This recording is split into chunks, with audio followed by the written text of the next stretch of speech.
के सराय ममरेज थाना अध्यक्ष तरुणेंद्र त्रिपाठी का एक महिला के साथ फोटो सोशल मीडिया पर लगातार वायरल हो रहा है, परंतु इस मामले पर प्रयागराज के हंडिया तहसील के अधिवक्ता सराय ममरेज थाना अध्यक्ष के खिलाफ लगातार आंदोलन कर रहे हैं। अधिवक्ता सराय ममरेज के थाना अध्यक्ष को हटाने की मांग कर रहे हैं। आइए हम स्वयं अधिवक्ताओं से बात करके आपको बताते हैं कि पूरा मामला क्या है।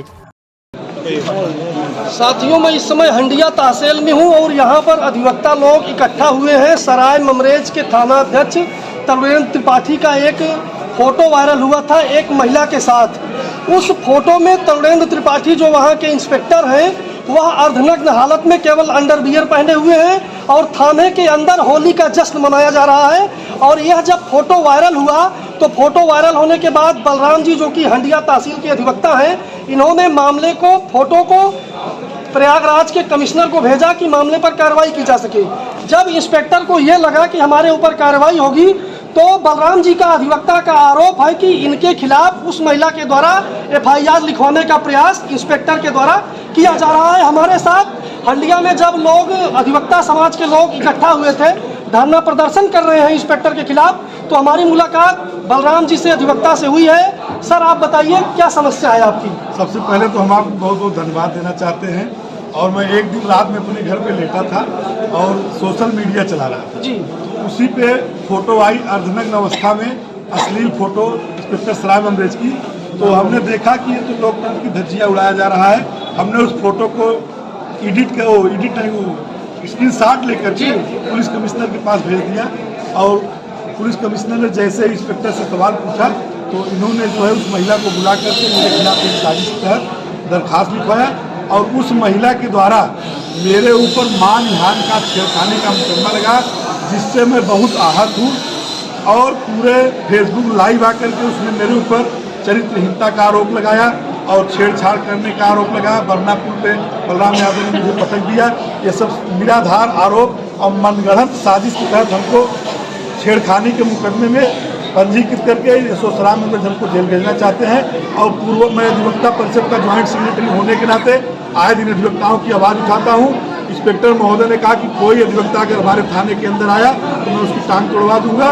और आए दिन जब से घटना घटित हुई है मेरे घर पुलिस भेज करके हमको टार्चर कर रहे हैं, मेरे मान सम्मान पे आँच आ रही है, जिससे मैं बहुत पीड़ित हूँ। मैंने रात में अपने अध्यक्ष जी को बताया, सारी बात परिषद के अधिवक्ताओं को बताया, जिससे पीड़ित होकर के हम लोगों ने आंदोलन किया।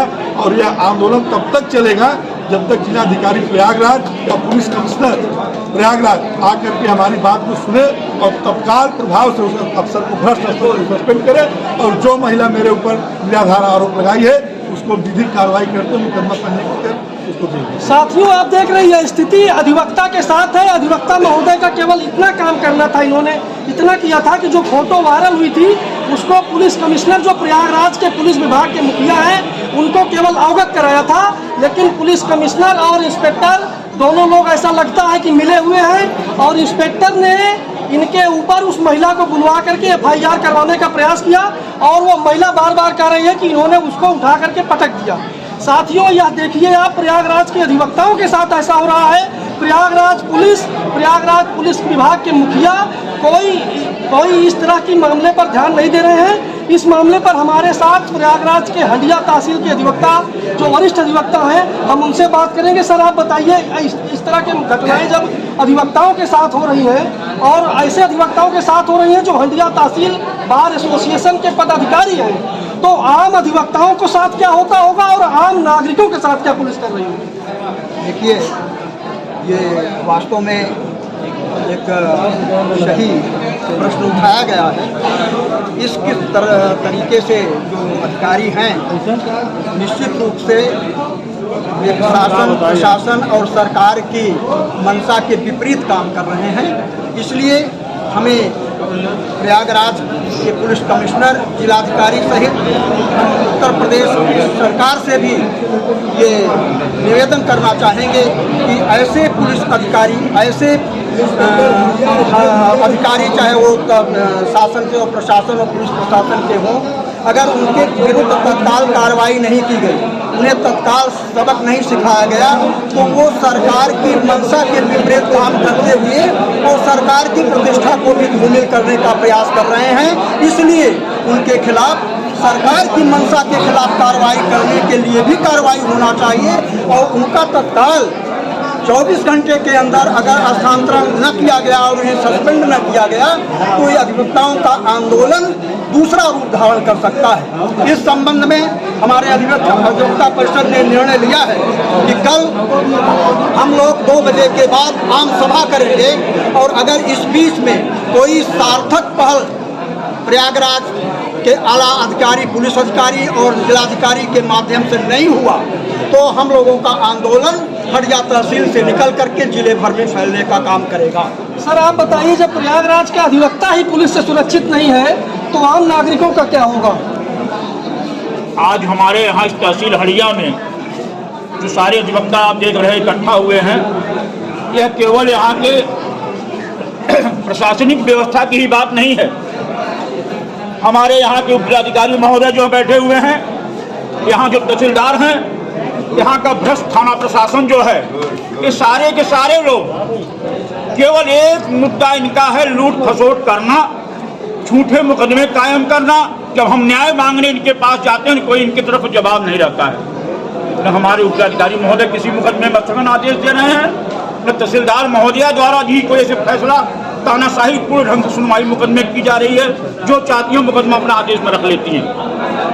न्यायिक प्रक्रिया में आप काम करिए, हम तक काम करने के लिए तैयार हैं। हमारा जो प्रशासन बैठा हुआ थाना है सराय ममरेज, हम लोग 1 महीने से बार बार वहाँ जा रहे हैं। उनकी काली करतूत होली के दूसरे दिन जब देखी गई फेसबुक पर, हमारे बलराम यादव जो हमारे यहाँ के संयुक्त मंत्री हैं, उन्होंने सूचना दे दिया सरकार के यहाँ से क्या गलत काम किया। आज उल्टा उनको मुकदमे बताने का काम किया जा रहा है। राजेंद्र त्रिपाठी के काल में कोई कार्रवाई नहीं की गई, रास्ता खाली नहीं कराया गया, सारे अधिकारी अपना हाथ छुड़ा के भाग रहे हैं। तो कैसे शासन को मिले? उनको धमकी दी जा रही जान से मारने की।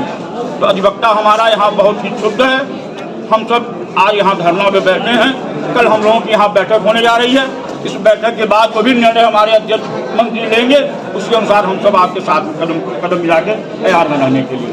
तो साथियों, प्रयागराज प्रशासन यह बात ध्यान दे कि प्रयागराज हटिया तहसील के अधिवक्ता शांत और चुप बैठने वाले नहीं हैं। यह मामला तब तक चलता रहेगा जब तक कि सराय ममरेज के इंस्पेक्टर तरुणेंद्र त्रिपाठी के ऊपर कोई सख्त कार्रवाई नहीं हो जाती है। सर आप बताइए, आप क्या कहेंगे? मित्रों, जो आज जिस संबंध में सभा इकट्ठा की गई है, भाई बलराम त्रिपाठी इस बार के बहुत ही सक्रिय कार्यकर्ता, बलराम यादव जी सक्रिय कार्यकर्ता हैं। इस बार के निर्वाचित संयुक्त मंत्री हैं। अधिवक्ताओं में तेज तर्रार हैं। हर किसी की आवाज़ को लेकर के हर जगह दरवाज़ा खटखटाने में कहीं कुताही नहीं करते।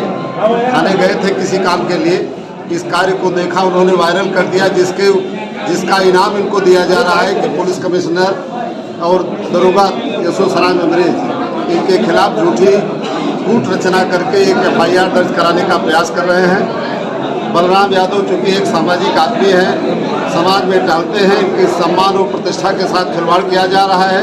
यह बहुत ही गलत काम है। रही बात SDM हड़िया की, यह भी हड़िया के लिए एक अभिशाप साबित हुए हैं। एक भी काम नहीं करना, दिन भर बैठे रहना, कोई भी शिकायत की जाए कहते हैं चलिए देख लेंगे, लेकिन आज तक कोई कार्रवाई नहीं हो रही है। भाई राजेंद्र त्रिपाठी जिनका दरवाज़ा रास्ते को बंद कर दिया गया है, हमारे परिषद के कई लोग आए दिन थाना सराय ममरेज जाते हैं, SDM से दबाव डालते हैं, लेकिन कहीं कुछ नहीं हो रहा है जो सही चीज़ है। और गलत ढंग से बलराम यादव को झूठा फंसाया जा रहा है। इसका हम लोग विरोध करते हैं। यदि इस पर शासन प्रशासन संज्ञान में नहीं लेता, इसकी कार्रवाई आगे तय की जाएगी। और जब तक यशो सराय ममरेज ट्रांसफर नहीं किए जाते, इनके खिलाफ कार्रवाई नहीं की जाती, तब तक हम लोग आंदोलनरत रहेंगे। सर्वप्रथम माँ को धन्यवाद देना चाहते हैं और एक लाइन में एक बात कहना चाहते हैं। यहाँ 4 लोगों का रैकेट बन चुका है। तहसीलदार हड़िया, SDM हड़िया, इंस्पेक्टर हड़िया और यशो सराय ममरेज, और ये 4 लोगों का रैकेट है। जमीन कब्जा कराना, सम्मानित अधिवक्ताओं को फंसाना, और इनका कहना कि अधिवक्ता थाने क्यों आते हैं। अभी हमने CO हड़िया को फ़ोन किया था, बलराम भाई के ऊपर अगर FIR दर्ज हुआ मैं ईंट बजा दूंगा। मैं भी भारतीय जनता पार्टी का कार्यकर्ता भी हूँ और योगी जी का फरमान है महिलाओं की सुरक्षा। तो क्या यही सुरक्षा होगी अगर एक व्यक्ति के ऊपर प्रार्थना पत्र पड़ जाए कि महिला से छेड़खानी की है तो पुलिस उनका घर उजाड़ देती है और एक अधिकारी खुलेआम तांडव कर रहा है, अर्धनग्न होकर के उसको सीओ हंडिया द्वारा बचाया जा रहा है, उसको तत्काल सस्पेंड करें। वरना हम लोग हंडिया तहसील में न SDM को बैठने देंगे, न तहसीलदार को बैठने देंगे। तहसीलदार हंडिया का टारगेट है 1 लाख पर डे का, SDM हंडिया का टारगेट है जमीन कब्जा करवा देने का। कहते हैं बन रहा है, बनने तो बात क्यों जाते हैं। अधिवक्ता नहीं कार्य करेगा तो कौन करेगा।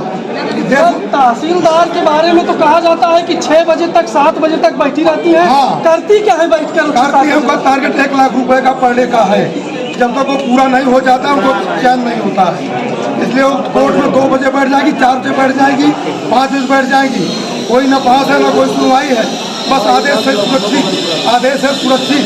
यही उनका मेन काम है, पैसा कमाना और सामान्य जनताओं को बदनाम करना। सर आप एक वरिष्ठ अधिवक्ता हैं, आप क्या कहेंगे इस मामले पर? महिलाओं से मेरा ये कहना है कि प्रदेश में एक लोकप्रिय सरकार है, निश्चित रूप से लोगों का विश्वास उसके अंतर्गत है, लेकिन यह सरकार पर एक आरोप भी लगता है कि इस सरकार में अधिकारी निरंकुश है, अधिकारियों के ऊपर कोई नियंत्रण नहीं है। निश्चित रूप से मुख्यमंत्री के प्रति आम जनता का श्रद्धा भाव है, लेकिन नीचे स्तर पर जिस प्रकार का भ्रष्टाचार है, अधिकारी निरंकुश है, जिससे सरकार पर उंगली उठती है। तहसील हंडिया इसका जन्म प्रमाण है। जो मौजूदा प्रकरण है उस प्रकरण में एक चरित्रहीन और पेशेवर महिला, हम कहेंगे महिला के वहाँ थाने के जो आम सिपाही हैं वो कैमरे से हट के अलग से बताते हैं कि उसका हमेशा थाने में आना जाना रहता है। उस दिन रंगरेलियां मनाते हुए अगर उसका वीडियो वायरल हुआ और हमारे संयुक्त मंत्री ने जनहित में उसको आम किया, उसको ऊपर के अधिकारियों तक पहुंचाया, तो उसका दंड इनको दिया जा रहा है कि उस महिला से उन पर आरोप लगाया जा रहा है। ये आरोप तो सिद्ध होगा नहीं, लेकिन उस थाना प्रभारी जो सराय ममरेज का है उसकी शिष्टता के लिए अगर उसको दंडित नहीं किया जाता, अविलंब उसको निलंबित करके यहाँ से हटाया नहीं जाता, उसके ऊपर जांच नहीं बैठाई जाती, तो उच्च अधिकारियों के पास हम ये बात अभी पहुँचा रहे हैं। लेकिन अगर इसको नजरअंदाज किया गया तो शासन में ऊपर तक इस बात को पहुँचाने में हम लोग सक्षम हैं और उसको पहुँचाएंगे। और जब तक उसको दंडित नहीं किया जाता, प्रॉपर एक्शन नहीं होता, हम न तो न्यायिक कार्य करेंगे न तहसील में अधिकारियों को काम करने देंगे। यह बहुत ही शर्मनाक घटना है और तत्काल इसको संज्ञान लेकर के इस पर कार्रवाई अपेक्षित है। तो साथियों, ये हंडिया के अधिवक्ता समाज के लोग हैं जो कह रहे हैं कि कल आम सभा बुलाई गई है, अगर कोई कार्रवाई नहीं होती है तो ये लोग जो है आंदोलन करने को विवश होंगे।